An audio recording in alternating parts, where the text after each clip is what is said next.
kebutuhan kita. Maka dalam setiap aktivitas, setiap muslim semestinya selalu mengucapkan kalimat ini. Juga kita panjatkan salam hormat kita, salawat dan taslim kepada Nabi besar sallallahu alaihi wasallam, telah dikatakan oleh Sang Pencipta Allah untuk mengucapkan salam hormat kepadanya. Dan juga kita berharap agar diberikan oleh Allah dengan ucapan salam hormat ini 10 kali tambahan rahmatnya. Melanjutkan bahasan kitab kita Minhajul Muslim, dan kita masuk, saudaraku seiman, semoga Allah berkahi, pasal kedua dari bab adab. Setelah kemarin kita menjelaskan adab niat, dan sekarang kita masuk ke adab terhadap Allah Subhanahu wa Ta'ala. Dan sudah kita berikan gambaran umumnya pada pertemuan yang lalu. Sesuatu yang mubah bisa berubah menjadi sunnah karena niatnya, dan bisa berubah menjadi haram karena niatnya. Maka niat harus bisa dikontrol. Sampai ulama fikih mengatakan kalau seandainya ada seseorang melihat seorang wanita di kegelapan, lalu dia niat memerkosanya, dia datangi perempuan tersebut, lalu dia ganggu, perempuan itu berusaha membela diri, tapi dia berhasil mengalahkannya dan memerkosanya. Ternyata setelah dia perkosa, ya, dia melihat itu istrinya sendiri, tetap dapat dosa zina.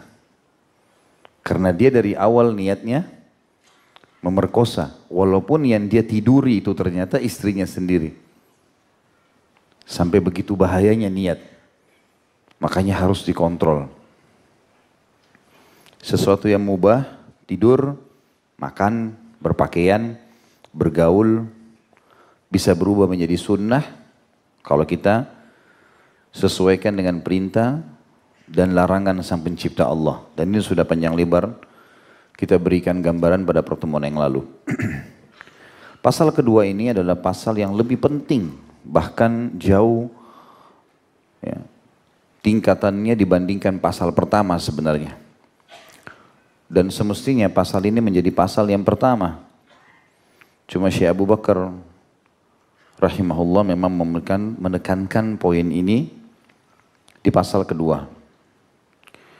Adab terhadap Allah Subhanahu wa Ta'ala, Sang Pencipta. Kita mulai, teman-teman sekalian, kalau seandainya seseorang di antara kita pasti punya seseorang yang dia hormati misalnya. Ya minimal orang tuanya.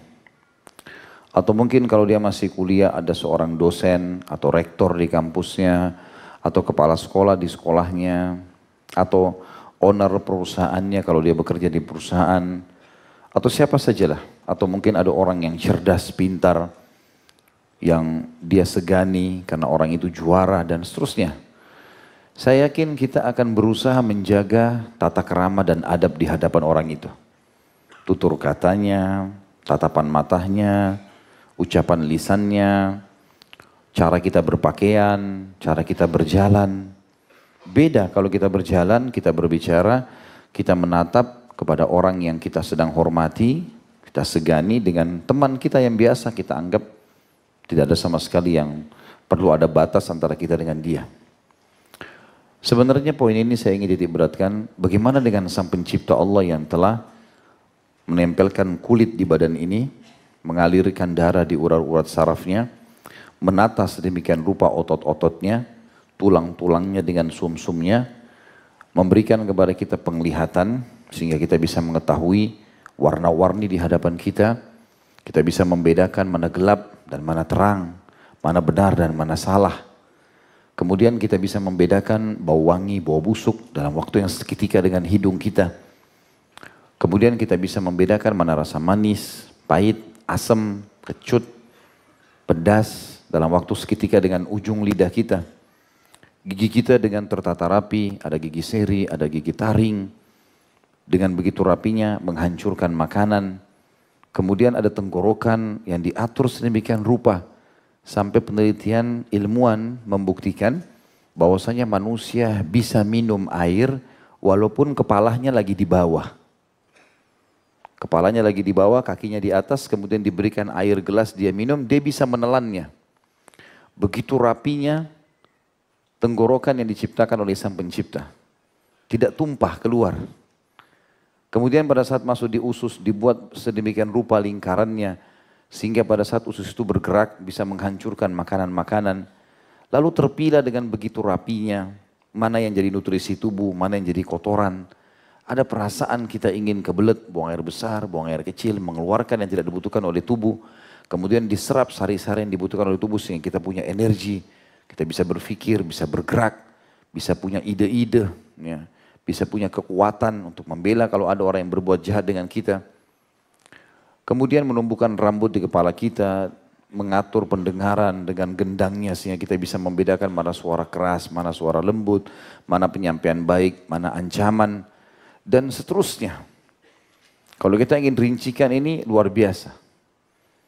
Dan Sang Pencipta Allah menata sedemikian rupa. Bagaimana bisa yang sedang menata sedemikian rupa diri kita ini, penglihatannya, pendengarannya, lisannya, segala macam ini, berikut dengan fasilitas di depan mata kita, dengan begitu dimudahkannya, udara bisa kita hirup setiap saat, air kita bisa minum setiap saat, api kita bisa pakai setiap saat, dan kapasitasnya terbuka. Diberikan semuanya.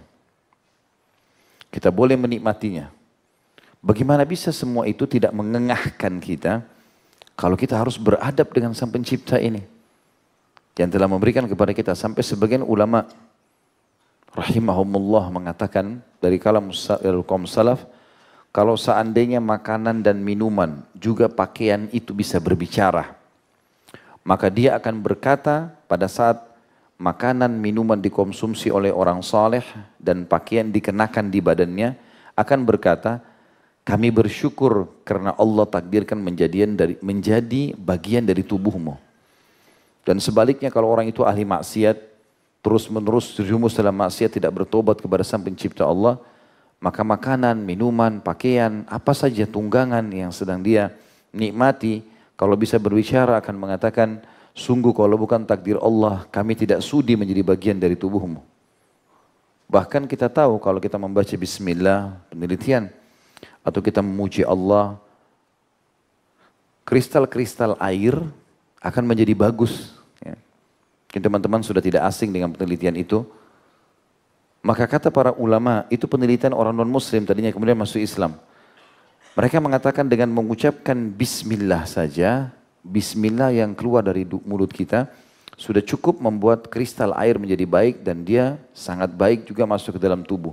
Bagaimana dengan yang di dalam tubuh pada saat bergemah di dada, di perut, kalimat bismillah itu akan menyegarkan otot-ototnya, akan menyegarkan urat-urat sarafnya karena sedang menyebut Tuhannya. Cuma kita mungkin tidak rasakan itu semua. Tetapi perlu kepekaan dalam masalah seperti ini. Sehingga kita punya adab dan tata kerama dengan Sang Pencipta. Nabi Nuh alaihissalam pada saat beliau berkata kepada anaknya, kepada Allah, ya Allah anakku, selamatkan. Maka Allah SWT menjawab, hai Nuh, dia bukan anakmu lagi, dia berbuat amal yang tidak saleh. Allah dengan santunnya menyampaikan kepada Nuh alaihissalam, nabinya bukan mengatakan dia orang kafir, tapi amalnya tidak saleh. Maknanya buruk gitu. Dan aku tidak ingin hai Nuh kau termasuk orang-orang jahil. Nabi Nuh alaihissalam begitu mendengar kalimat, aku khawatir kamu termasuk orang-orang jahil, maka beliau menundukkan kepalanya dan tidak berani menegadahkan wajahnya ke langit untuk berdoa kepada Allah, berdoa sambil tunduk. Tidak berani lagi mengangkat kepalanya ke langit 40 tahun. Karena takutnya dan menjaga tata kerama kepada Sang Pencipta Allah, disebabkan karena perkataan dia tadi ingin meminta anaknya diselamatkan, padahal Allah sudah mengklaim kalau anaknya itu dalam keadaan kafir. Mereka punya adab dan tata kerama. Nabi Ayub alaihissalam sudah pernah saya ceritakan 20 tahun sakit, 18 tahun sakit. Istrinya bilang, hai Ayub, minta kepada Allah supaya penyakitmu diangkat. Dulu 20 tahun senang, berapa tahun kita senang? 20 tahun. Berapa tahun kita diuji? 18 tahun. Saya masih malu minta kepada Allah. Mereka tahu punya tata kerama, punya adab. Gitu kan. Begitu pula itu selain daripada Nabi. Tentu Nabi Muhammad SAW punya kisah yang banyak sekali berhubungan dengan masalah ini. Para sahabat juga berhubungan dengan masalah ini banyak sekali. Bagaimana mereka betul-betul menanamkan ihsan, menyembah Allah seakan-akan melihatnya itu ditanamkan dalam jiwanya sehingga dia sendiri atau dia bersama dengan orang lain tetap dia hati-hati sekali. Sehingga dia hanya selalu dalam ketaatan dan meninggalkan larangan Sang Pencipta. Kata beliau di sini, Syekh Abu Bakar, pasal kedua adab terhadap Allah yang Maha Suci dan Maha Tinggi. Seorang muslim memperhatikan segala sesuatu yang telah diberikan Allah kepadanya dengan tiada terhingga, yakni berupa kenikmatan yang tak terhitung. Terlindungnya dia pada saat menempel di dalam rahim ibunya ketika berupa nutfah atau masih air mani. Menentukan perjalanan hidupnya hingga hari bertemu dengan Robnya yang Maha Suci dan Maha Tinggi. Maka ia bersyukur kepada Allah atas nikmat itu dengan lisannya, yakni memuji dan menyanjungnya secara semestinya. Juga bersyukur kepada Allah dengan anggota badan dengan cara menggunakannya di dalam ketaatan kepada Allah yang Maha Suci dan Maha Tinggi. Maka ini menjadi adab seorang muslim kepada Allah dan bukan bagian dari adab yang baik seseorang mengingkari nikmat, tidak mengakui karunia pemberi dan mengingkarinya, serta kebaikan dan nikmatnya. Sebagaimana Allah sebutkan dalam surah An-Nahl ayat 53. A'udzu billahi minasyaitonir rajim wa ma bikum min ni'matin faminallah. Apa saja nikmat yang sedang kamu rasakan, nyamannya menghirup oksigen, nyamannya menangkap cahaya sehingga bisa melihat, nyamannya menangkap suara, nyamannya membedakan rasa-rasa dengan hidung dan juga lisan, nyamannya kotoran dikeluarkan dari perut sehingga melalui dubur dan kubul kita dan sebagian yang bermanfaat menjadi nutrisi tubuh, nyamannya kaki bisa melangkah, nyamannya bisa beristirahat, nyamannya segala macam. Allah mengatakan semua nikmat itu tidak lain kecuali datangnya dari Allah. Surah An-Nahl juga ayat 18 Allah berfirman, A'udzu billahi minasyaitonir rajim wa in ta'uddu ni'matallahi la tuhsuha. Jika kalian ingin menghitung-hitung nikmat Allah pada kalian, maka kalian tidak akan sanggup menghitungnya. Enggak bisa sama sekali. Seorang Bani Israel menyembah Allah 500 tahun disebutkan dalam sebuah athar di sebuah pulau. Enggak ada interaksi sama siapapun. Kerjanya cuma ibadah kepada Allah. Kata Nabi SAW pada saat dia meninggal, Allah berkata, masukkan hambaku ini ke dalam surga karena rahmatku. Dia berkata, amalku ya Allah, 500 tahun saya beramal. Kata Allah SWT, masukkan dia ke dalam surga karena rahmatku. Lalu dia berkata, amalku ya Allah. Dia tetap membangkang. Sampai 3 kali. Maka Allah dengan kemahamurahannya dan sempurnanya mengatakan, kepada para malaikat, timbanglah nikmat matanya saja hambaku ini dengan seluruh ibadahnya 500 tahun itu. Waktu ditimbang di timbangan amal, ternyata nikmat mata saja sudah mengalahkan semua amal yang dia kerjakan. Karena tanpa mata nggak bisa dia bangun sholat malam, nggak bisa dia melihat, nggak bisa dia bergerak, belum telinga, belum kekuatan-kekuatan yang dalam tubuhnya, belum segala macam. Maka tidak ada orang yang bisa lepas dari itu. Nikmatnya Allah terlalu besar. Saya yakin tidak asing bagi teman-teman, kalau ada orang misal sesak nafas, dia butuh oksigen, berapa tabung oksigen dibayar di rumah sakit? Anak saya waktu masuk rumah sakit, saya lihat macam-macam. Ada infus untuk ini, ada suntikan untuk itu, segala macam. Saya sempat tanya dokternya, apa saja ini? Ini buat ini buat itu, ini buat ini, macam-macam. Dan itu semuanya sedang kita rasakan sekarang tanpa alat-alat itu. Saya bilang subhanallah, Allah memberikan semua dengan gratis tanpa harus bayar dan tanpa harus disuntik-suntik badan kita. Kita sadar nggak teman-teman sekalian yang kita hirup sekarang oksigen di ruangan ini, dan setiap orang di antara kita pada waktu yang bersamaan sedang menghirup, dia menghembuskan hasil pembakaran dari tubuhnya. Jadi itu berbahaya, ya, diuapkan di luar. Bagaimana caranya itu bisa proses alami tanpa kita bayar apa-apa, sehingga kita bisa hidup. Sekarang kalau ada orang kembung perutnya, gak bisa buang air besar, gak bisa mengeluarkan angin, masuk rumah sakit di opname, hanya ngeluarin angin saja. Allah tahan, selesai. Ada orang Masya Allah bisa keluarin angin kapan saja. Tapi ada orang yang kurang adabnya. di depan umum juga dilakukan. Tetapi itu sebuah hal yang luar biasa. Bisanya kita buang air kecil, ada orang subhanallah mau kencing, sakit, kencing batu, susah, teriak-teriak. Saya tahu ada seorang dai dulu di Irian, sudah meninggal Allah yarham. Punya penyakit itu kencing batu. Setiap mau kencing teriak-teriak kesakitan. Alhamdulillah kita sekarang setiap saat kebelet kencing tinggal masuk WC, keluarin air, tidak ada sakit, tidak ada apa. Bahkan kita merasa plong. Ini semua sudah disyukuri enggak ini?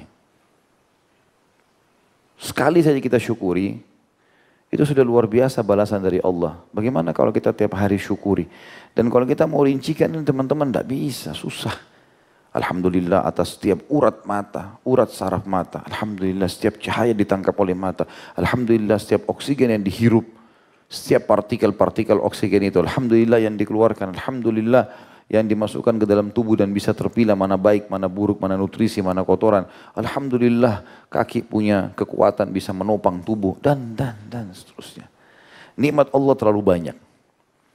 Tugas kita nikmati, syukuri. Gak lebih daripada itu. Itu saja kok yang Allah minta. Cuma butuh kepekaan dalam memahami masalah ini. Makanya Allah mengatakan dengan kemahasempurnaannya tadi dalam surah An-Nahl ayat 18. A'udzu billahi minasyaitonir rajim wa in ta'uddu ni'matallahi la tuhsuha. Al-ayah, kalau kalian betul-betul mau menghitung-hitung nikmat Allah maka kalian tidak akan sanggup menghitungnya. Dalam surah Al-Baqarah ayat 152 juga Allah berfirman, A'udzu billahi minasyaitonir rajim fadhkuruni adzkurkum washkuruli wala takfurun. Karena itu ingatlah kalian kepadaku kata Allah. Dan kata-kata ingat saya sudah pernah jelaskan kalau dalam Al-Qur'an adalah pelajarilah semua yang berhubungan tentang aku sehingga kau mengenalku. Seperti itu maknanya. Dan niscaya aku akan ingat kepada kalian. Akhirnya kalian kenal aku dan aku akan hadir dalam kehidupan kalian. Dan bersyukurlah kepadaku. Nikmati lalu syukuri dan jangan kalian mengingkari nikmat-nikmatku. Kata beliau seorang muslim memperhatikan bahwa Allah mengetahui apa yang dilakukan dan mengawasi seluruh tindak tanduknya. Kita harus faham masalah ini. Allah tidak luput darinya. Allah enggak ngantuk, Allah enggak tidur, Allah tahu semua. Apapun yang teman-teman sembunyikan dalam hati, walaupun kita senyum dengan orang, apa yang disembunyikan oleh mata, oleh telinga, semua tetap diketahui oleh Sang Pencipta Allah. Tidak ada yang tersembunyi baginya. Dikatakan oleh beliau seorang muslim memperhatikan bahwa Allah mengetahui apa yang dilakukan dan mengawasi seluruh tindak tanduknya. Maka hatinya akan dipenuhi dengan keagungannya. Dan jiwanya menjadi tunduk dan selalu mengagungkannya. Lalu dia akan takut untuk bermaksiat kepadanya. Malu untuk menyelisih perintahnya. Dan keluar dari ketaatan terhadapnya. Tentu ini butuh terapi teman-teman ya. Kalau mau sampai pada level terasa keimanan itu, terasa Allah itu ada, maka pekalah dalam setiap hari menjaga diri dalam ketaatan. Karena kalau sholat masih belum khusyuk, baca Quran masih belum bisa merenungi, apalah ya, ibadah-ibadah masih belum bisa maksimal, itu karena ada dosa yang mengganjal. Coba komitmen seminggu, 2 minggu, sebulan, berhentiin semua pintu dosa, istiqamah dalam kebaikan, terutama sekarang Ramadan sudah dekat, kesempatan. Kalau Ramadan tidak bisa mengubah kita menjadi lebih baik dan lebih soleh, maka lupain sudah. Nah, semua orang puasa umumnya. Rata-rata orang masjid semua rame, tarawih. Kita masuk masjid semua orang baca Quran. Orang kalau buat maksiat mungkin ya, di luar Ramadan orang masih cuekin, di Ramadan orang masih tegur. Gitu. Itu luar biasa. Kalau Ramadan saya tidak bisa mengubah orang lebih baik, bagaimana? Atau kapan? Kata Nabi SAW, Ragama anfum bri'in man adraka Ramadan, thumman salakha walam yukfar lahu. Celaka dan terhina seorang hamba yang mendapatkan Ramadan, kemudian Ramadan pergi, sementara dia belum diampuni. Semua persepsi negatif berhubungan dengan masalah Ramadan harus dihapus. Sekarang ini syaitan lagi gencar-gencarnya menggoda setiap orang di antara kita. Persepsi negatifnya, Ramadan, puasa, 1 bulan, capek, panas, lapar, haus. Nanti kalau puasa lemes, loyo, a'udzu billahi minasyaitonir rajim. Hah? Kalau bisa tiupan saya sampai saya tiup semuanya. Syaitan, laknatullahi alaih. Itu semua hanya cara dia, karena dia tahu di Ramadan dia akan dibelenggu. 1 Ramadan dibelenggu syaitan. Jadi sebelumnya dia harus tanamkan segala macam persepsi ini. Gak ada kata-kata lemes, loyo, males dalam Islam itu tidak ada. Bahkan tidak ada kata-kata kalah. Kita kalau masuk medan jihad, kalau mati kemenangan utama, bukan kalah. Mati syahid masuk surga atau menang. Dalam motivasi kerja kata Nabi SAW, kalau di tangan kalian ada bibit tanaman besok kiamat, tanam. Ibnu Umar radhiyallahu anhu di akhir hidupnya masih bercocok tanam pohon kurma. Pohon kurma lama, bertahun-tahun baru berbuah dari kecil. Orang-orang bertanya, "Hai Ibnu Umar, Anda sudah tua, nggak bisa nikmatin pohon ini." Dia bilang, kalau saya nggak bisa nikmatin akan dinikmati oleh orang setelah saya. Dan Rasulullah SAW sudah bersabda, nggak ada seseorang yang menanam sebuah tanaman, kemudian ada jin, manusia, hewan-hewan yang bernaung di bawahnya atau menikmati buah atau daunnya, kecuali akan jadi pahala untuknya. Burung-burung pun bersarang di situ, semut pun akan dapat pahala buat dia. Agama yang penuh dengan motivasi yang besar. Gak ada malas-malesan ini. Awal diperintahkan bulan Ramadan, itu tahun 2 Hijriah. Tahun 2 Hijriah. Sahabat pertama kali puasa, tapi mereka pergi jihad sambil puasa. Puasa itu bukan untuk berlemah-lemah, tapi puasa justru untuk mengistirahatkan perut dan usus kita yang sudah 11 bulan kita pakai. Saya pernah bilang kalau badan kita ini robot, mesin, rusak. Sebentar minum panas, sebentar minum dingin, sebentar makan pedas, sebentar makan asin, sebentar macam-macam yang masuk. Kasih waktu istirahat. Itulah Ramadan. Dan usus kita kalau dia tidak istirahat, usus itu tetap bergerak. Tapi kalau tidak ada makanan yang masuk, terutama asupan di waktu-waktu pagi sampai menjelang matahari terbenam, kata para ulama, maka dia akan mengikis sisa-sisa makanan, bakteri-bakteri di usus. Dan dia membersihkannya sebenarnya. Makanya seorang dokter dari Jerman masuk Islam gara-gara itu kan. Dia bilang orang Islam adalah orang yang atau manusia yang paling sehat. Karena mereka punya terapi puasa, seminggu 2 kali Senin Kamis, sebulan 3 hari Ayyamul Bid, dan juga setahun sekali dengan Ramadan. Kita harus tahu ini bahwasanya sebenarnya kita sedang menghadapi sebuah karunia yang sangat besar. Para sahabat dan para tabi'in mereka selalu berdoa 6 bulan setelah lebaran Idul Fitri agar amal-amal 1 bulan Ramadan diterima. 6 bulan tersisa lagi mereka mohon agar dapat Ramadan yang akan datang. Harus dilawan ini, tidak boleh kita ya, menganggap itu adalah sebuah hal yang menyusahkan kita. Momen dari kata-kata beliau di sini dikatakan orang itu akan takut, malu sama Allah. Memang ini butuh terapi. Dan Ramadan sekali lagi karena kebetulan tempatnya dan dekat dengan kita sekarang. Semoga Allah memudahkan kita insya Allah mendapatinya dan juga beramal di dalamnya. Kita akan dapat banyak manfaat. Kata Nabi SAW kalau tiba Ramadan, hai manusia telah tiba kepada kalian bulan yang penuh dengan berkah. Berkah semua, cukup makanan cukup, minuman cukup, waktu banyak. Kalau kita puasa biar kita sahur sedikit cukup. Buka puasa dengan sedikit makanan cukup. Kadang-kadang ada orang habis tarawih baru makan malam. Ada orang menggabung makannya dengan sahurnya. Waktunya banyak yang lowong. Kadang-kadang kita rasa waktu lama. Kita bisa maksimalkan untuk ibadah. Dan kita tidak boleh sia-siakan waktu itu ya. Ada orang Ramadan dari pertama mall buka, antri pertama. Di depan pintu gerbang mall. Kenapa? Mau nunggu buka puasa. Jam 10 pagi. Azan nanti jam 6 sore. Muter-muter di toko di situ. Untuk apa ini?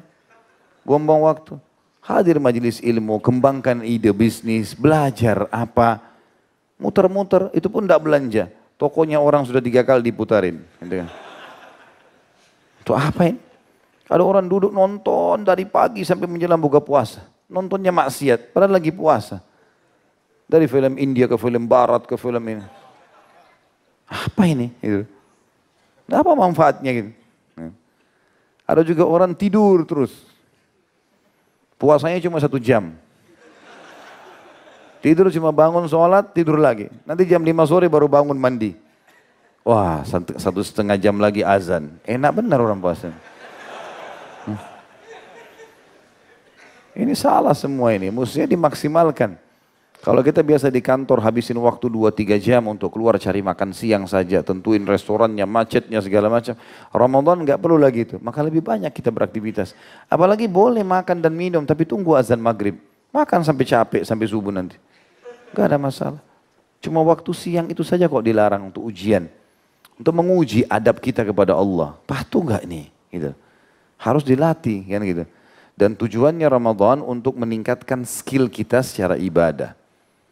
Jangan sampai nanti pas Idul Fitri, kemudian tiba selesai Idul Fitri kita seperti lepas tanda kutip dari penjara ibadah.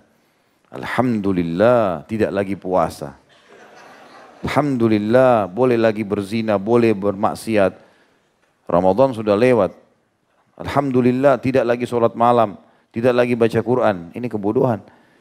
Berapa banyak di Indonesia begitu, pakai jilbab Ramadan. Setelah lebaran buka jilbab. Pergi haji pakai jilbab, pulang 2 minggu saja bertahan.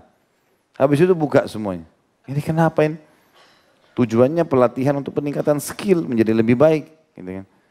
Kalau kita nggak berubah dengan Ramadan, kira-kira kapan kita berubah? Dan ini adab kepada Allah. Mumpung kita Allah mudahkan beberapa hari lagi sampai teman-teman sekalian, maka maksimalkan. Kata Nabi SAW, datang kepada kalian bulan Ramadan, bulan yang penuh dengan berkah. Allah melihat persaingan kalian pada bulan itu, maka tunjukkanlah yang terbaik. Pada bulan itu, Allah membuka semua pintu surga, menutup semua pintu neraka, membelenggu semua syaitan. Artinya dibuka pendaftaran bagi yang mau masuk surga. 1 Ramadan sampai 30 Ramadan. Itu iklan resmi dari Allah. Mau masuk surga daftar sekarang. Di Ramadan ini.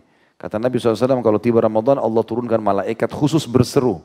Hai pelaku kebaikan, masuklah ke dalam, tinggikanlah derajatmu di surga karena pintu surga lagi dibuka. Hai pelaku maksiat, berhentilah karena neraka lagi ditutup, kesempatan taubat. Penjara manapun di neraka tidak dibuka pada bulan Ramadan. Dosa-dosa kesempatan dimaafkan, dibersihkan. Dan setan-setan dibelenggu artinya mereka tidak leluasa menggoda seleluasa di luar Ramadan. Maksimalkan untuk itu. Persepsi negatif tinggalkan semua. Dan berdoa kepada Allah agar bisa diberkahi waktunya. Dari hari pertama semangat untuk itu. Kata beliau ini semua merupakan adab kepada Allah yang maha suci dan maha tinggi. Karena bukan termasuk adab yang baik seorang hamba terang-terangan bermaksiat kepada Rabbnya. Atau membalas kebaikannya, N-nya besar berarti Allah, kebaikan Allah dengan berbagai keburukan dan berperilaku rendahan. Padahal dia menyaksikan dan melihatnya. Allah Subhanahu wa taala berfirman di dalam surah Nuh ayat 13 sampai ayat 14. A'udzu billahi minasyaitonir rajim. Ma lakum la tarjuna lillahi waqara wa qad khalaqakum atwara. Mengapa kalian tidak percaya akan kebesaran Allah padahal Dia sesungguhnya telah menciptakan kalian dalam beberapa tingkatan kejadian. Juga dalam surah An-Nahl ayat 19 Allah berfirman, A'udzu billahi minasyaitonir rajim wallahu ya'lamu ma tusirruna wa ma tu'linun. Dia Allah benar-benar mengetahui apa yang kalian rahasiakan dan apa yang kalian perlihatkan. Dalam surah Yunus ayat 61 juga Allah Subhanahu wa taala berfirman, A'udzu billahi minasyaitonir rajim wa ma takunu fi sya'nin وَمَا تَتْلُو مِنْهُ مِنْ قُرْآنٍ وَلَا تَعْمَلُونَ مِنْ عَمَلٍ إِلَّا كُنَّا عَلَيْكُمْ شُهُودًا إِذْ تُفِيدُونَ فِيهِ وَمَا يَعْزُبُ عَنْ رَبِّكَ مِنْ مِثْقَالِ ذَرَّةٍ فِي الْأَرْضِ وَلَا فِي السَّمَاءِ. Al-ayah. Kamu tidak berada dalam satu keadaan, baik atau buruk, dan tidak membaca suatu ayat dari Al-Quran, dan kamu tidak mengerjakan suatu pekerjaan, melainkan kami menjadi saksi atas dirimu atau atasmu di waktu kamu melakukannya. Tidak luput dari pengetahuan Rabbmu biarpun sebesar zarrah atau biji atom di bumi ataupun di langit. Itu kurang lebih paragraf kedua dari masalah adab kepada Allah. Kalau tadi adab pertama kita sadari kalau kita diciptakan oleh Allah dengan fungsi-fungsi anggota tubuh yang luar biasa ini. Itu paragraf pertama. Paragraf kedua masih di halaman yang sama di bawah sekali. Adalah bagaimana beliau mengajak kita untuk tundukkan fikiran hati kita, malu kepada Allah dalam bermaksiat dan semangat dalam beribadah. Yang ketiga beliau mengatakan, maksudnya ini saya yang memecahkan di sini, saya yang memberikan kurang lebih paragraf yang ketiga dari peringatan beliau adalah seorang muslim yakin bahwa Allah berkuasa atasnya. Lanjutan paragraf tadi, lanjutan ayat yang sudah kita baca di bawah Yunus ayat 61. Seorang muslim yakin bahwa Allah berkuasa atasnya. Allah bisa menghukumnya setiap saat. Allah bisa memberikan dia setiap saat. Dan tidak ada yang bisa menahan itu. Yang memegang ubun-ubunnya, kepalanya. Ubun-ubun ini tempat masuk keluarnya ruh. Sebagaimana dijelaskan malaikat akan mencabut ruh dari ubun-ubun seseorang. Allah memegang ubun-ubunnya, menguasainya, dan bahwasanya tidak ada tempat berlindung dan lari dari Allah atau darinya, kecuali hanya kepadanya semata. Maka hendaknya ia lari menuju Allah, menghambur ke hadapannya, menyerahkan seluruh urusan hanya kepadanya, dan bertawakal kepadanya. Ini semua merupakan adab kepada Rabb dan penciptanya. Oleh karena itu tidaklah beradab jika seseorang lari kepada sesuatu yang tidak memiliki tempat pelarian, bersandar kepada yang tidak memiliki kemampuan apapun, serta bertawakal kepada yang tidak memiliki daya upaya dan kekuatan. Allah sendiri telah menyebutkan dengan firman-Nya dalam firman-Nya di dalam Al-Quran surah Hud ayat 56. A'udzu billahi minasyaitonir rajim. Ma min dabbatin illa huwa akhidhum binasiyatiha. Tidak ada satu binatang melata pun melainkan dialah yang memegang ubun-ubunnya. Mau harimau yang ganas, mau ular yang berbisa, mau ikan paus yang besar di lautan, semua miliknya Allah. Tinggal minta kepada penciptanya, kita akan aman dari mereka. Semua nikmat milik Allah. Kita minta, Allah kasih. Kecuali memang yang dasarnya Allah sudah batasi. Tidak bisa didapatkan. Misal seseorang mau minta berubah menjadi malaikat. Ya misal. Tidak mungkin. Karena Allah memang sudah takdirkan manusia jin ya jin, hewan ya hewan gitu kan. Itu nggak mungkin. Tapi kalau dia minta agar selama dia jadi manusia diberikan kesehatan, kekuatan, keturunan, pasangan yang baik, Allah akan kasih.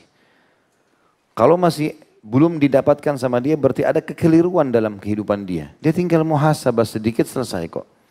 Semuanya Allah akan kasih. Tidak ada kata-kata ditahan. Firman-Nya yang lain, Allah sendiri mengajak kita untuk itu. Kembali kepada saya, kembali kepada saya.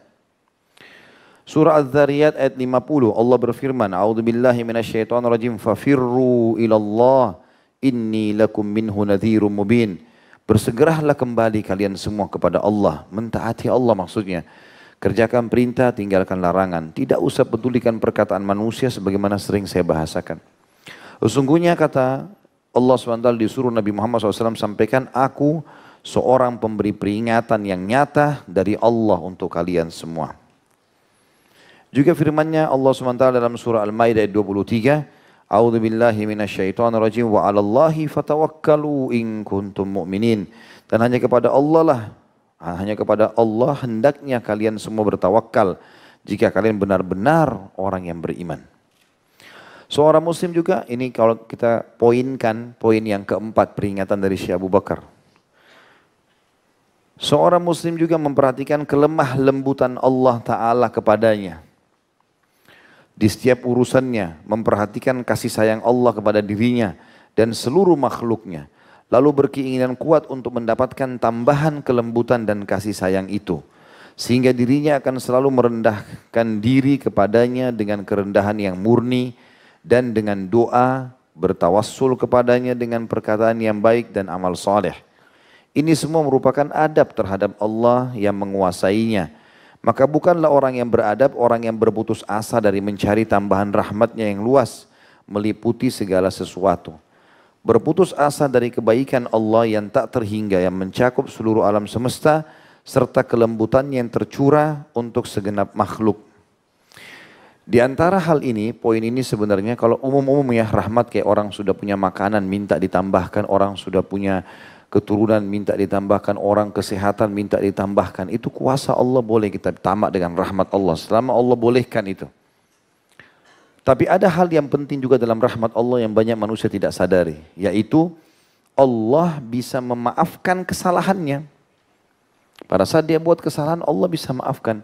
Dan kata para ulama, kalau seseorang muslim berbuat dosa, maka yang paling pertama syaitan buat putus asa dulu dari rahmat Allah.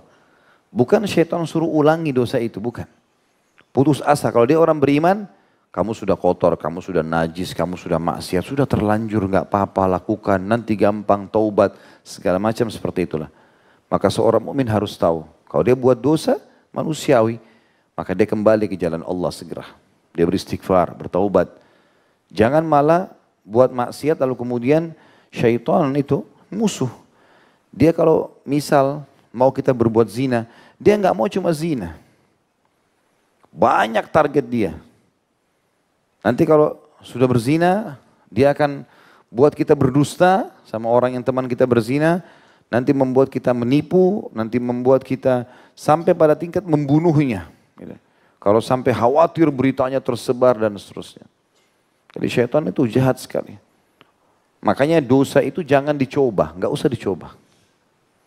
Bukan untuk dicoba, untuk dihindari. Racun bukan untuk dicoba. Untuk ditahu kalau itu racun, jangan diminum. Babi untuk ditahu kalau itu haram. Gak usah bilang saya mau tahu dulu rasanya babi bagaimana. Kenapa Allah haramkan? Gak perlu.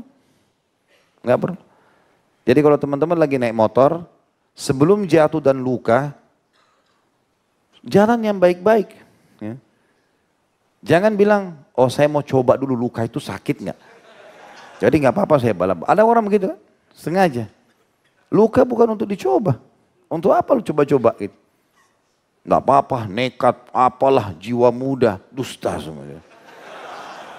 Jiwa muda kok ngelempar diri dalam bahaya. Hah? Ini nggak masuk di akal semuanya. Padahal hal yang bermanfaat. Allah Subhanahu wa taala berfirman, jadi hati-hati ya, kalau kita buat dosa, maka detik itu juga kembali pada Allah. Jangan malah kita terbawa arus, malah kita ikutin terus. Karena syaitan akan memasang pada saat itu ranjau-ranjaunya. Jiwa kita kayak rumah itu kita lagi buka. Masuk syaitannya. Segera tutup pintunya. Yang di dalam nanti tinggal kita keluarkan. Tapi jangan terima orang dari luar ini. Musuh-musuh ini. Syaitan-syaitan. Orang yang terus dalam maksiat. Sehari, 2 hari, seminggu. Maka seperti rumahnya lagi dibuka lebar. Semua bisa masuk. Anjing, ular, macam-macam kecoak masuk di rumahnya semua. Membusuki tubuhnya. Itu syaitan begitu. Dia merusak semua, jangan. Maksiat itu tidak enak, membuat ketidaktenangan jiwa. Biar sedikit juga sudah nggak enak rasanya. Tapi orang kalau buat ketaatan itu enak, kita jalan dengan percaya diri, nyaman, nggak ada beban. Allah berfirman dalam surah Al-A'raf ayat 156, A'udzu billahi minasyaitonir rajim. Allah Maha baik dengan kita. Wa rahmati, kata Allah, wasi'at kulla syai'. Ketahuilah rahmatku, karuniahku, pemberianku, kasih sayangku meliputi segala sesuatunya. Juga dalam surah Asy-Syura ayat 19, A'udzu billahi minasyaitonir rajim. Allahu latifun bi'ibadihi. Allah Maha lembut terhadap hamba-hambanya. Juga dalam surah Yusuf ayat 87, A'udzu billahi minasyaitonir rajim wala tay'asu mir rauhillah.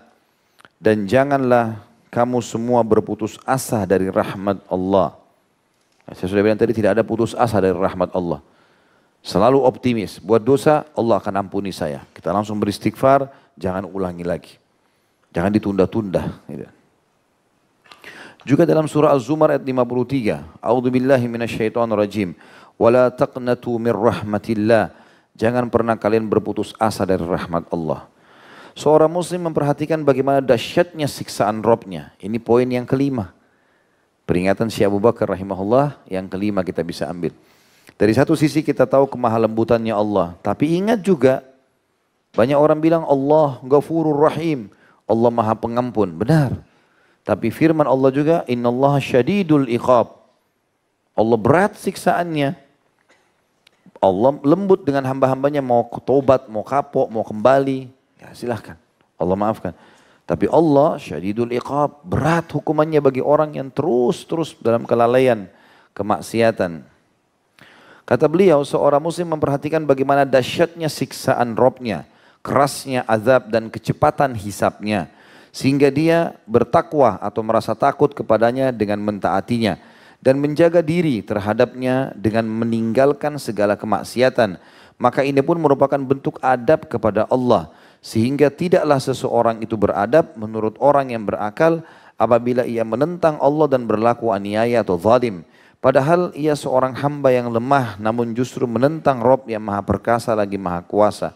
Maha kuat lagi maha perkasa. Dan Allah telah berfirman dalam surah Ar-Ra'd ayat 11. A'udzu billahi minasyaitonir rajim. Wa idza aradallahu biqaumin su'an fala maraddalah. Wa ma lahum min dunihi min wal. Dan apabila Allah menghendaki keburukan terhadap satu kaum, maka tidak ada yang dapat menolaknya. dan sekali-kali tidak ada pelindung bagi mereka selain Allah. Jadi selain mengerjakan ketaatan, itu ibadah. Meninggalkan maksiat yang sedang ada peluang depan mata juga ibadah. Setiap orang kita punya peluang berzina, punya peluang berbohong, punya peluang menipu, punya peluang menzalimi, memukul orang, punya peluang semua. Pasti terlintas. Maka pada saat itu dia bisa kontrol dirinya, justru itu nilai ibadah. Sampai Abdullah bin Mubarak rahimahullah mengatakan, aku menolak 1 dirham yang haram, lebih aku cintai daripada aku bersedekah dengan 600.000 dirham. Saya ulangi, kata beliau rahimahullah, aku menolak 1 dirham yang haram. Jadi menolak yang haram, ada kesempatan menipu, mencuri, tapi aku tolak 1 dirham, lebih aku cintai daripada aku bersedekah dengan 600.000 dirham. Agar memberikan pemahaman kepada orang menolak kemaksiatan dan peluang yang sedang ada itu ibadah. Dan itu lebih baik daripada, menurut beliau, daripada ibadah yang sedang dikerjakan. Karena ini ibadah yang sulit. Orang lagi punya peluang, gitu kan? Orang lagi bisa mengerjakannya. Nabi Yusuf alaihissalam pada saat menolak penawaran istri raja, di kamarnya wangi, cantik, perempuan itu yang panggil lagi. Sulit sekali untuk menolak, tapi Nabi Yusuf menolak. Itu kan? Allahu a'lam kalau antum di situ. Tapi Nabi Yusuf alaihissalam tolak. Enggak, saya nggak mau. Sampai akhirnya perempuan itu saking penasarannya, tidak mungkin ada orang yang tolak istri raja cantik masih muda segala macam, ditarik baju Nabi Yusuf dari belakang sampai sobek. Hikmah Allah terjadi, Nabi Yusuf lari ke pintu kamar. Begitu dibuka, suaminya ada di situ. Suaminya si istri raja ini. Dan lihainya perempuan ini, dia bilang apa? Apa hukumannya laki-laki mau ganggu istrimu? Coba bayangin. Kalau tadi Nabi Yusuf melakukan, raja buka pintu ketahuan. Tapi Nabi Yusuf AS bertakwa kepada Allah. Allah selamatkan dari fitnah besar. Maka Yusuf mengatakan dia yang menawarkan diri. Tapi di kamarnya raja. Gimana caranya? Gak mungkin. Kalau perempuan itu datang mungkin di kamarnya Yusuf, mungkin lebih gampang dikatakan perempuan Yusuf yang perempuan ini yang datang ini di kamarnya ini. Yusuf di situ bertugas ya, membersihkan rumah, merawat, tunggu besar di rumah itu. Untung Allah tolong pada saat itu karena orang bertakwa ditolong, dipanggillah orang yang bijak yang biasa memecahkan permasalahan karena raja juga waktu itu bijak. Maka dia bilang, gampang, lihat bajunya Yusuf, robek dari depan atau robek dari belakang. Kalau robek dari depan, berarti betul-betul memang dia mau menyerang perempuan ini bela diri, maka disobeklah baju Yusuf dari depan. Kalau baju Yusuf sobek dari belakang, berarti betul dia yang diganggu. Dilihat ternyata betul, dari belakang sobek. Tapi perempuan ini menggunakan kata-kata lihai sampai suaminya percaya, dipenjaralah Yusuf alaihissalam. Waktu di penjara, masih datang lagi penawaran perempuan itu. Masih datang. Lagi dalam penjara, tersebar berita, satu Mesir, kalau istri raja menawarkan dirinya buat anak angkatnya. Kenapa ini? Kezaliman, kesalahan, perempuan pada ngomong semua. Dia nggak mau rusak namanya, dipanggil semua satu kota perempuan. Satu kota Kairo datang semua. Ditaruh di ruangan luas, taruh apel, taruh pisau, suruh Yusuf keluar dalam surah Yusuf. Yusuf alaihissalam diberikan 1/3 gagahan dunia. Waktu Nabi Muhammad SAW bertemu di langit ketiga, ketemu sama Yusuf, kata Nabi SAW, betul-betul Allah berikan gagahan 1/3 dunia. Orang lihat pasti suka, semuanya sempurna. Gitu. Tingginya, putihnya, segala macam, pokoknya luar biasa deh. Dan kita nanti di surga seperti Yusuf wajahnya. Bergembiralah. Bagi yang patuh. Bagi yang malas, yang durhaka ya sudah. Seperti Fir'aun. Kita sudah belajar di surga kan? Orang ahli surga, postur tubuhnya seperti Adam, wajahnya seperti Yusuf. Hatinya seperti Ayyub. Alaihissalam. Wah sempurna sekali. Maka lewat Yusuf alaihissalam saking tampannya, perempuan-perempuan ini salah potong. Bukan potong apel, potong jarinya. Kayaknya mustahil pada kita itu ya. Kita lewat perempuan potong jaranya gak mungkin. Kalau perempuan buang muka mungkin ya. Bagaimana tampannya itu sampai orang lupa tangannya dipotong. Al-Quran menceritakan itu. Begitu sudah lewat Yusuf, mereka kagum semuanya, kata istri raja apa? Itu yang membuat saya tergila-gila dengan dia. Yang kalian rasakan sekarang, itu yang saya rasain. Bayangkan kalian cuma lihat sekali. Ini anak tiap hari di rumah saya. Jadi saya tergoda dengan dia. Kalau dia tidak mau lakukan apa yang saya perintahin, tetap di penjara. Bayangin penawarannya itu. Berzina, aman, keluar dari penjara. Tidak mau berzina, tetap di penjara. Nabi Yusuf dengan tegar mengatakan apa? Penjara lebih saya sukai ya Allah. Lalu doa yang mulia dia mengatakan, ya Allah, hilangkanlah ya, keinginanku untuk mendekat pada wanita-wanita ini. Nanti aku bisa jadi jahil ya Allah. Terbawa arus akhirnya. Karena kalau istri raja dia zina, maka semua yang lain perempuan ini minta juga zina sama dia. Dia selamatkan diri dari situ. Gitu kan? Begitu orang menyadari tentang bahaya azabnya Allah, karena bahaya memang ya. Pasti azabnya Allah datang, maka hati-hati teman-teman, jangan buka pintu itu. Karena ada solusi halal. Ada solusi halal. Saya nggak mau lagi bilang nikah karena banyak yang tidak mau nikah. Selanjutnya surah Al-Buruj ayat 12. A'udzu billahi minasyaitonir rajim. Inna batsya rabbika lasyadid. Sesungguhnya azab Rabbmu kalau datang benar-benar keras.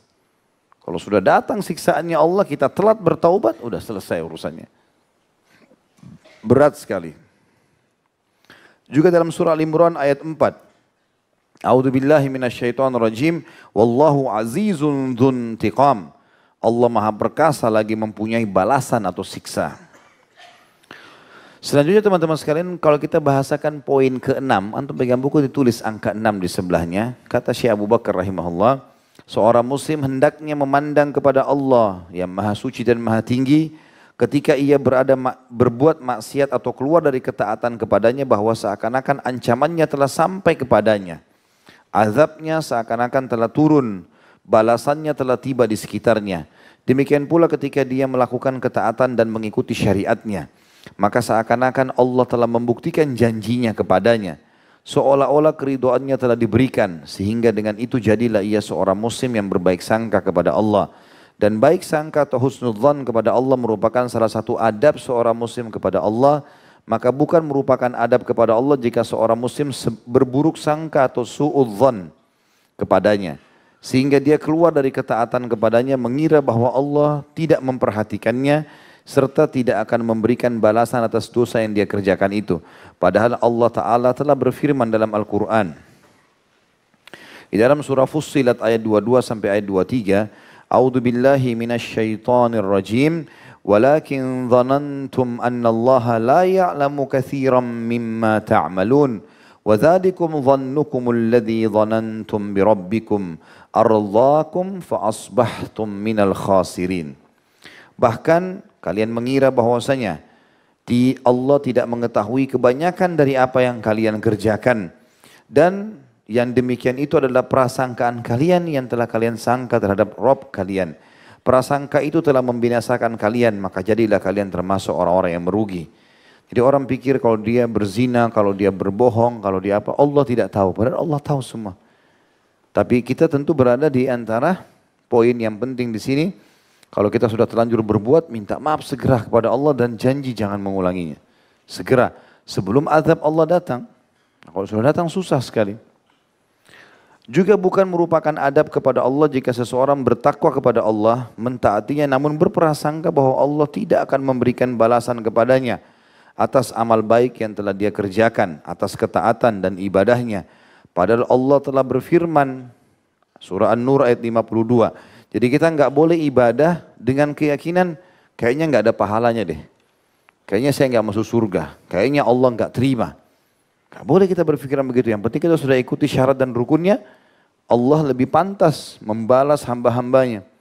Kalau kita bisa kerja di kantor on time, lalu kita dapat terima gaji dan kita yakin dengan gaji kita akan kita terima, sebagaimana sudah terjadi pada setiap orang di antara kita dalam pekerjaannya, maka tentu saja tuh dia berbuat baik dengan orang, maka balasannya juga responnya positif, maka Allah lebih pantas memberikan itu kepada kita karena Allah tidak akan pungkiri janjinya. Dalam surah An-Nur ayat 52, A'udzubillahi minasyaitonirrajim, "Wa may yuti'illaha wa rasulahu wa yakhshallaha wa yattaqi fa ulaika humul faizun." Dan barang siapa yang taat kepada Allah dan Rasulnya dan takut kepada Allah dan bertakwa kepadanya, maka mereka adalah orang-orang yang mendapatkan kemenangan. Dalam surah An-Nahl ayat 97 juga Allah berfirman, A'udzubillahi minasyaitonirrajim, ini janji pasti dari Allah, kehidupan, ketentraman dan kebahagiaan.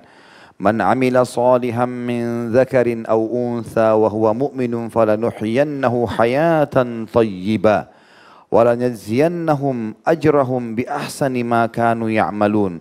Surah An-Nahl ayat 97. Barang siapa yang mengerjakan amal saleh, baik laki-laki maupun perempuan dalam keadaan beriman, maka sesungguhnya akan kami berikan kepadanya kehidupan yang baik dan sesungguhnya akan kami berikan balasan kepada mereka dengan pahala yang lebih baik dari apa yang telah mereka kerjakan.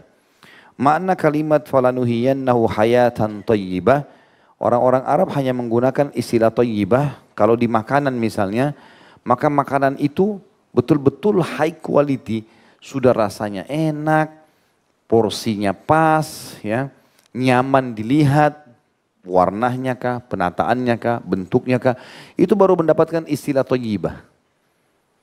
Kalau pakaian, betul-betul pakaian itu kainnya lembut, warnanya bagus, ukurannya pas, gitu kan, baru dikatakan pakaian itu thayyibah. Ini pakaian bagus nih, gitu. Seperti itulah istilah thayyibah. Maka di sini dikatakan gitu. Allah mengatakan hayatan thayyibah, bukan cuma makanan, minuman, pakaian, segala macam. Kehidupannya semua Allah akan jadikan thayyibah. Harum, bagus, terpenuhi. Bertakwa kepada Allah teman-teman sekalian, kita akan dapatkan ini. Jangan tantang, jangan bertolak belakang dengan teori ini, karena tidak akan dapat apa-apa pasti. Juga dalam firman Allah SWT surah Al-An'am ayat 160, A'udzubillahi minasyaitonirrajim, "Man jaa'a bil hasanati falahu asyru amsalihha wa man jaa'a bis sayyi'ati fala yujza illa mithlaha wa hum la yudhlamun." Barang siapa yang membawa amal saleh, maka baginya pahala 10 kali lipat amal. Dan barang siapa yang membawa perbuatan yang jahat, maka dia tidak diberi pembalasan melainkan seimbang dengan kejahatannya. Sedangkan mereka sedikit pun tidak dianiaya. Para sahabat, para kaum salafus saleh teman-teman, mereka begitu tahu ini kebaikan, amal saleh, sibuk dengan itu. Sampai Hudzaifah bin Yaman berkata radhiyallahu anhu, saya berharap masuk ke dalam satu ruangan, saya ibadah kepada Allah sampai mati, udah selesai. Karena saya sangat yakin apa yang dijanjikan oleh Allah di akhirat sana. Jadi nggak ada keraguan. Yang kadang-kadang membuat kita masih terjerumus dalam kesalahan karena kita masih meragukan apa yang Allah janjikan. Nggak boleh ada keraguan di situ. Kesimpulan dari pembahasan ini kata beliau adalah bahwa syukurnya seorang muslim kepada Rabbnya atas nikmat yang diberikan. Itu poin pertama. Bersyukur atas nikmat. Yang kedua, rasa malu kepadanya ketika condong kepada perbuatan maksiat. Kembali kepadanya secara benar. Ini poin yang kedua. Kesimpulan yang kedua lah ya. Kalau mau buat dosa, dia malu kepada Allah. Karena Allah sedang melihatnya yang sedang membuatnya atau memberikannya memenuhi semua kebutuhannya. Yang ketiga, bertawakal kepadanya serta mengharapkan rahmatnya. Kesimpulan yang ketiga maksudnya. Bagaimana seseorang itu selalu bersandar, bertawakal berarti bersandar kepada Tuhannya dan selalu mengharap rahmatnya. Tamak terus dengan rahmatnya sampai masuk ke surga yang tertinggi. Selanjutnya yang keempat, kemudian takut terhadap siksanya. Ini kesimpulan yang keempat. Bagaimana dia takut kepada Allah dengan siksa-siksanya. Yang kelima, berbaik sangka kepadanya akan kebenaran janjinya serta pelaksanaan ancaman bagi siapa saja yang dikehendaki di antara hamba-hambanya. Ini juga kesimpulan. Bagaimana seseorang sangka baik dengan Allah. Semua yang kita sudah lakukan, yakin Allah terima. Orang yang berbuat dosa, pasti dihukum. Maka ini semua merupakan adab-adab terhadap Allah Subhanahu wa ta'ala. Semakin tinggi tingkat tamassuk atau berpegang teguh dengan adab ini dan semakin seseorang menjaganya, maka akan semakin tinggi derajatnya, makin naik kedudukannya dan terus menanjak posisinya. Serta kemuliaannya makin besar sehingga jadilah dia termasuk di antara orang-orang yang berada dalam wilayah atau cinta dan pembelaan Allah. Dalam pemeliharaannya, diliputi rahmatnya, serta berhak mendapatkan kenikmatan-kenikmatan darinya. Inilah yang senantiasa didamba-dambakan oleh seorang muslim dan yang menjadi angan-angannya sepanjang hidup. Lalu beliau berdoa sebagai penutupan pasal kedua ini, ya Allah berikanlah kami cinta dan pembelaanmu, janganlah engkau halangi kami dari penjagaanmu, dan jadikanlah kami semua di sisimu sebagai al-muqarrabin, atau orang-orang yang dekat denganmu, ya Allah, ya Rabb seru sekalian alam. Tentu kita juga mengaminkan doa beliau, semoga saja ini Allah subhanahu wa ta'ala kabulkan untuk beliau dan untuk kita semua. Baik, sampai sini teman-teman sekalian bahasan kita. Kita berdoa kepada Allah subhanahu wa ta'ala semoga majelis kita diberkahi olehnya dan dijadikan sebagai tambahan amal kita pada hari kiamat. Semoga seluruh amal yang pernah kita kerjakan dan akan kita kerjakan sampai menjelang ajal datang nanti, begitu juga dengan kedua orang tua kita dan seluruh kerabat kita diterima dengan kemahamurahannya. Dan semoga semua dosa tidak terkecuali yang pernah kita kerjakan diganti dengan kemahamurahannya menjadi pahala. Dan kita berdoa agar Indonesia dijadikan atau diberikan kemakmuran, ketentraman, kedamaian, dan seluruh umat Islam berada di bawah naungan ukhuwah Islamiyah, diangkat perselisihan di antara mereka, dan juga Allah SWT membongkar kedok para munafikin yang berusaha memecah belahkan umat, dan umat akhirnya bisa memahami tentang bahaya keberadaan mereka, dan semoga Allah selamatkan muslimin dari bahaya orang-orang ini. Dan juga semoga seluruh wilayah di Indonesia diberkarunia pemimpin muslim yang adil, yang kembali pada Al-Quran dan Sunnah, dan semoga Indonesia menjadi contoh bagi negara-negara yang lain. Tidak akan pernah kita lupa saudara kita di Palestina, di Syria, di Yaman, di Irak, di Myanmar, di Ahsa, dimanapun mereka berada sedang tertindas. Semoga Allah ikhlaskan niat mereka, terima para syuhada mereka, mulakan Islam di tangan mereka dan tangan kita semua. Dan semoga Allah partisipasikan kita bersama mereka di pahala, baik dengan doa, dengan harta, juga dengan jiwa kita. Dan semoga Allah dengan kemahamurahannya menyatukan kita semua di surga Firdausnya tanpa hisab. Mana saya di majlis ilmu yang mulia ini. Kalau benar dari Allah, kalau rasa dari saya mohon dimaafkan. Subhanakallahumma bihamdika, asyhadu an la ilaha illa anta astaghfiruka wa atubu ilaik. Wassalamualaikum warahmatullahi wabarakatuh. Waalaikumsalam.